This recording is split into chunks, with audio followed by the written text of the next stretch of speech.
prodded so far away. No more mobility here because you just got one chest. And Nanolite will chase down. No mats are going to be saving you right now. It's going to be a full-on fight with just AR. His last bullet for Nanolite, and he actually connects. A harpoon attempt. Nanolite continues, stays on top of it, but only 10 builds. He has to really hit one of these charged shotgun shots so hard. He starts to charge and connects. No, misses. And only an AR to try to follow up. Cannot sustain. Rizzer had no shotgun there. It looked like a shoe-in for Nano. At this gas station is where so many people come to fuel up, either on cars or for some points for their game to start, for their match to speed through. It's going to be Graska actually, who's out of gas, taken out. Fearful and Kamare still prolonging the fight. Fearful will have a few more materials to outlast this huge push of damage. Chunk Splash is being taken too. It'll make Fearful actually a little bit scared, not knowing how much HP his opponent is going to be on exactly. Kamare is the one at a slight advantage. Meanwhile, over at a Stark ship, no authority in this one. It's just unorganized shots over and over again. Epic squish going down to Mr. Savage. Unfortunate there, though. Two different instances of people who could have had 3 shockwaves after an elimination, both gone. First Nanolite that we saw at the beginning of the game. But Savage finds 2 of his own. Upgrades the loadout. The last ingredient left is shields, but Patek is waiting behind a box, and Savage knows, but forced to dance to someone else's tune. Patek trying to throw another, lands one pump. Can Savage turn it around? No, he can't. And one step, 2 step, 3 step, 4, he's gone back to that lobby. To be able to move, take shots on the fly in the air, holding it all back for 1 elimination. You're gonna have to give up one of these items too for that med kit, using one of these shockwaves for the fight. Yes, he lands the shot, but once again, what is 1 elimination worth to an entire game that you can play out? At prime HP, prime positioning, with a prime loadout. It's flashbacks dropped for med kits, like. It's still there. It's only first zone, so we don't have to fault too much there, but my biggest thing for that fight is that elim from Majors seems to have activated Rojo, at least the replay. He's now starting to fight as players get very close to him. Cheeks and Clamps are chasing each other with crash pads, and Rojo will beam. Yes, out the sky. 3 shots connect with the AR, and Clamps is going to swim straight for it, but he gets beamed to zone. Oh, that was the easiest elim. Hoop Fishy for a moment says, gasping as to what is happening. Why is there a player inside of my truck? Meanwhile, the perfect tracking onto Babar. The elephant in the room, Patek will find it. Now it's Mitro versus Agers, or at least a race in swimming. Nice snipe.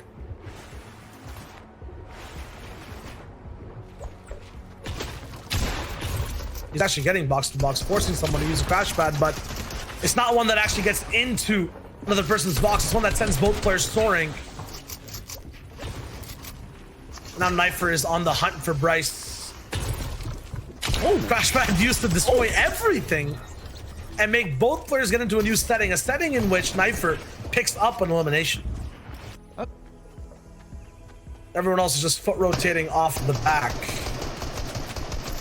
This one's going to be very, very congested. Clamps is looking for the perfect opportunity to just slide in and beam up. A bunch of these new wave solo players are up in this game. Oh, okay, no. I like this. Gets in the box, 2 big shots, but not really connecting for too much. He's gonna drop down in front of him and does connect. Booga with the tracking, and he gets the shockwave. That's what he needed. That is literally what he needed. If he didn't get this, I don't think he survives this rotation. A lot of people are swimming down on the south side, but Booga doesn't really have that option. Mitro on the backside too. He's very, very low HP, and he gets it. A shot in the dark, pretty much. Just the feet caught from this player. And Booga can now begin to go through the center on the coast, but look at how many people are paying attention to him. Yes, it's gonna have to be a bouncer shockwave. just like his teammate Chap is so proficient with. Also in this game, by the way, he will land in zone. Knifer being followed up on. Booga, a perfect opportunity for an impact, and yes, but another player on the backside. Knifer down.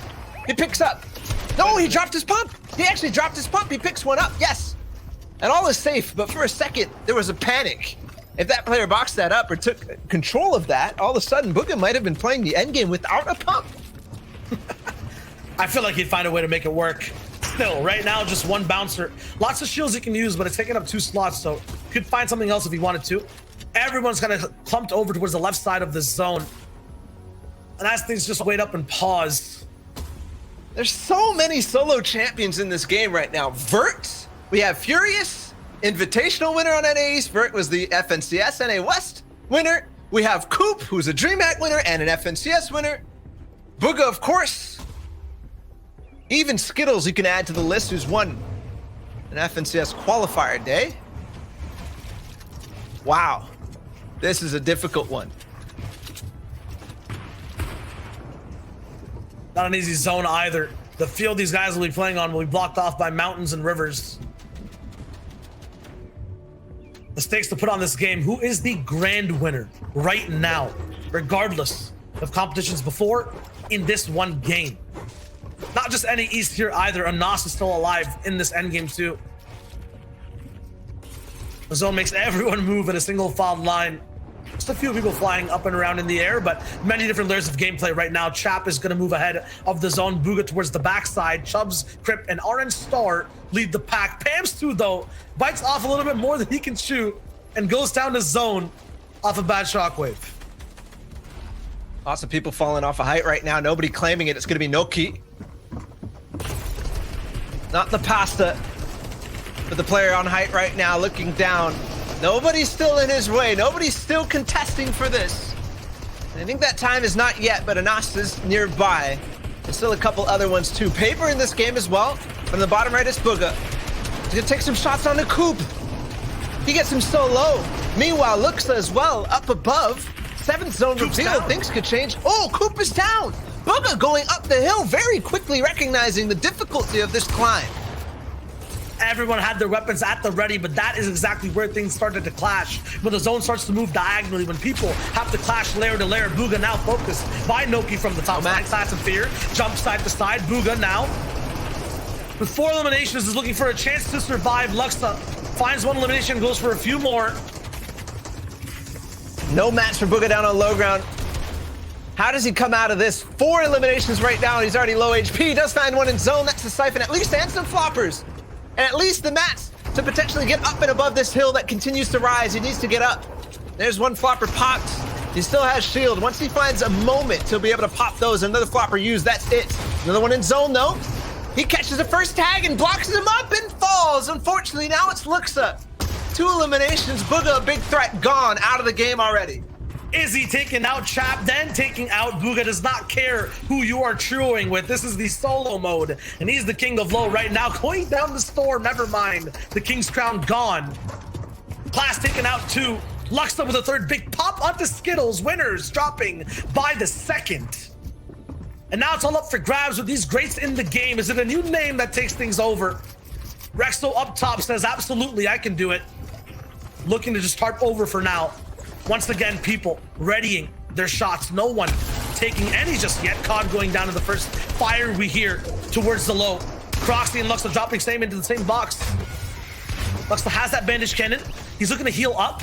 Moving up layers is dangerous. I could try to focus you, but he has the mass to just get ahead in just a few more boxes. That purple pump will pack a wallop. Chubb's also moving. This is such a quiet endgame for the amount of people that are alive. Noki falling towards the night. Anas looking so healthy down below. Clamps gets chomped by a huge shot from Jetton. Luxa's still alive. There is a wall over there, so it's a little bit of a visual thing, but there's nothing that's confusing about that play. Perfect movement, nice shot. Influencing the person around your builds, and still, it's so quiet. No one going for shots. Everyone just surviving in this top 5. We're in the night zone. Anas will get jumped on. Luxa's there. Anas is going to be the one who actually gets that. Now top 4, he picks up the bandage cannon on his own, but there's probably not actually too much. Not too much at all, and Rexo will hear it. He gives up the position now, 1v1, death on low ground. against Rexo on height. A little moment there to heal up, and also some mats for Death to build out a bouncer up. This could go all the way to the top, but Rexo gets the edit. The floor was on top of him, and that will be the end. 2 elims. But it is Day that's going to be on top there, 346 points, and that has to be due to his elimination points. Look at that. He is one of 2 players with triple-digit elimination points. Of course, the second player, Okote, is going to be the other player there, but 33 eliminations so far coming out from Day.